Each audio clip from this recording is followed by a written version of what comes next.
الحمد للہ وکفا وسلام علی عبادہ الذین اصطفى اما بعد۔ ایک حدیث میں ہے کہ 3 چیزیں ایسی ہیں جس کے اندر آ جائے ان میں سے ایک چیز بھی موجود ہو، اللہ تبارک و تعالی اس کی نجات اور کامیابی کی ذمہ داری لیتا ہے۔ یعنی اللہ کے نبی علیہ السلام نے فرمایا کہ 3 چیزیں ایسی ہیں جس شخص کے اندر ان میں سے ایک بھی آ جائے اللہ رب العزت کامیابی کی ذمہ داری لیتا ہے۔ ان میں سے پہلا ہے من خرج فی سبیل اللہ کان ضامنا علی اللہ، جو شخص اللہ کے راستے میں جہاد اور دین کی خاطر نکلتا ہے، اللہ تبارک و تعالی اس کے واسطے ہر طرح کی ذمہ داری لیتا ہے۔ اگر اللہ کے راستے میں وفات پاتا ہے تو اس کے لیے جنت کی گارنٹی،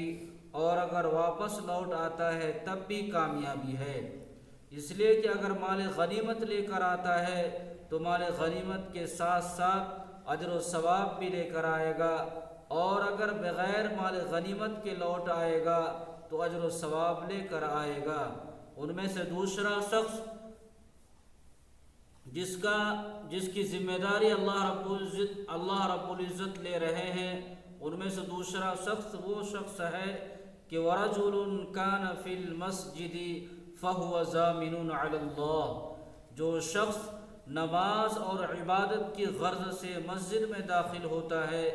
اللہ رب العزت اس کی ذمہ داری لیتا ہے۔ اسی طرح مسجد میں اگر اعتکاف کے لیے بیٹھ جاتا ہے، اسی حالت میں وفات مجاہد فی سبیل اللہ کی ہوتی ہے، مال غنیمت اور اجر و ثواب دونوں کے ساتھ لے کر آتا ہے۔ ان میں تیسرا شخص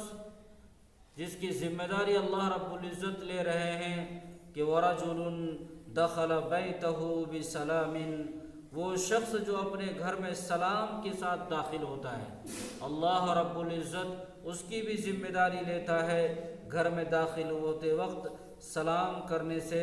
گھر والوں کے درمیان آپس میں محبت پیدا ہوتی ہے، بچوں کی تربیت اسلامی طریقے پر ہوتی ہے۔ یہ 3 چیزیں ایسی ہے،